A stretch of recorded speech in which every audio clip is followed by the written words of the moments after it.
The space of private markets and alternative investment funds is changing, and as part of this change, general partners are starting to use different fund structures to accommodate the changes that are taking place in this ecosystem. In this video, we have packed the latest regulatory intelligence on how the European long-term investment funds in their second iteration could support and accommodate for some of these changes that are taking place in these markets. As a bonus, we will also see what are the reasons that general partners should consider when deciding to launch an ELTIF. Let's dive in. The ELTIF II regulation is in force since the beginning of 2024. We also had the second level rules that specify certain aspects of the regulation issued by ESMA and also amended by the European Commission. So the ELTIFs are making headlines in Europe and around the globe again. We all know, especially if you follow this channel, that the ELTIFs had a not very successful first decade of life, and some of the changes that are proposed in the new version of the regulation are made with a view to boost this ELTIF market and grow it, because European authorities still want for this to be the tool to support the green and the digital transition. We believe that there are more chances of success this time, and that is because the taste of retail investors has evolved for what concerns longer-term type of investment opportunities. But the challenge of ELTIF lies also in making sure that managers of alternative investment funds find it appealing to launch structures under this regime. It makes sense to look at what's happening in the broader ecosystem of alternative investments and private markets, because we have witnessed over time a change in the approach to this type of investments. There seems to be preference to use open-ended fund structures rather than closed-ended, and that is because certain types of investments have demonstrated to mature in a longer time frame than what we have been used to so far, which is the 8+2 or 10+2. So using a closed-end fund wouldn't make necessarily sense in this scenario, and using an open-end structure would make it easier to allow for investors to get out and get in during the life cycle of the fund, as opposed to having to set up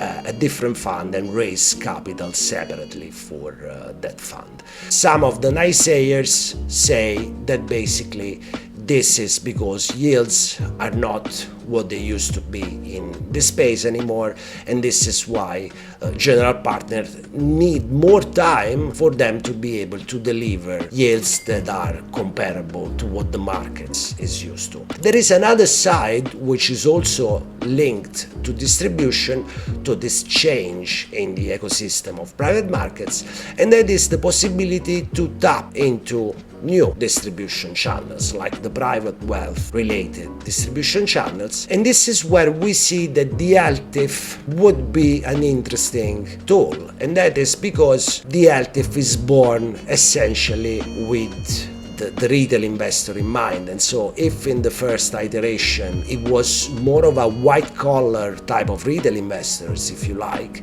in the second iteration of the ELTIF regulation, with all the previous restriction being eliminated, we can see that ELTIF cater for the masses, if you like, what we can call the blue-collar retail investors. And this is why we are hearing increasingly more the combination of ELTIFs and evergreen funds. So evergreen funds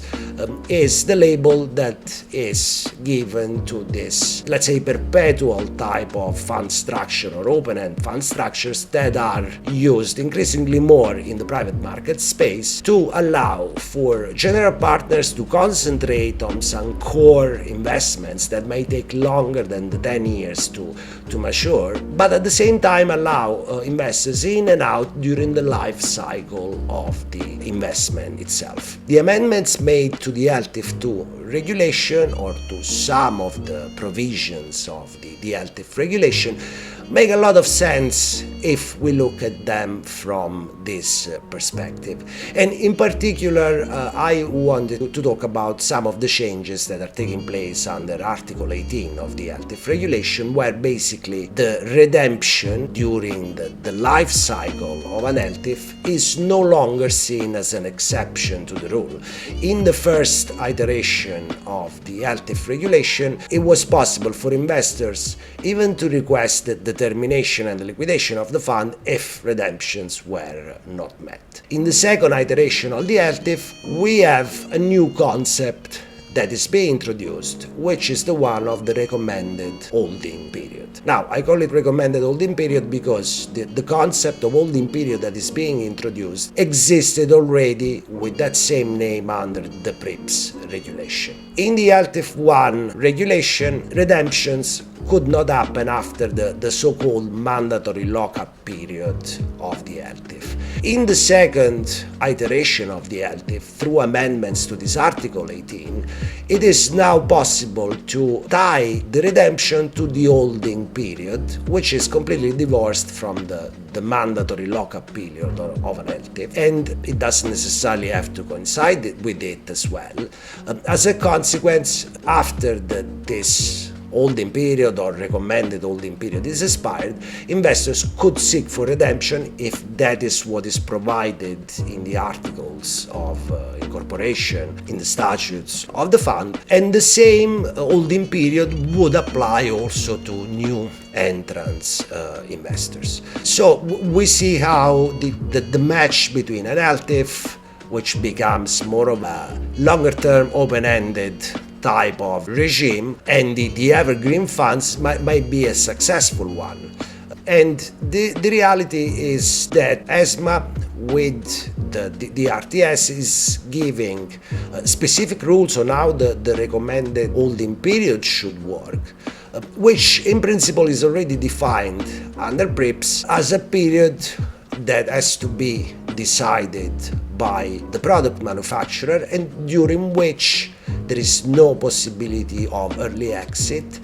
and that doesn't necessarily have to coincide with the maturity date of the products and have to respect the feature of the strategy itself. And this is the message that the European Commission wants to send across with the amendments to the RTS. There has to be no preset recommended holding period for ELTIFs, but within the criteria that are identified with the RTS, general partners, alternative investment fund managers should be able to choose what works for the specific strategy. If you are an alternative investment fund manager, why would you want to set up an ELTIF? We believe that the distribution and the marketability of ELTIFs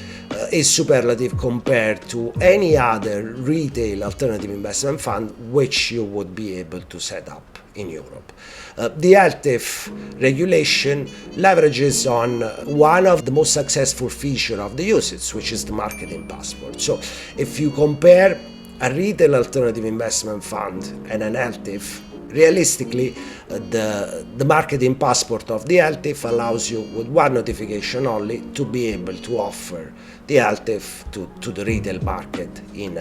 selected host member states in Europe, where if you use a retail ELTIF, you will have to go directly with the authorities, with the competent authorities in each and every host member state to be able to get your authorization. It will cost you more, it will be also more cumbersome, and for what concerns the ELTIF in certain domiciles, regulatory authorities also waive the annual supervisory fee. If you made it up to this part of the video, I wanted to thank you, and I wanted to invite you to hit like to this video, subscribe to the channel.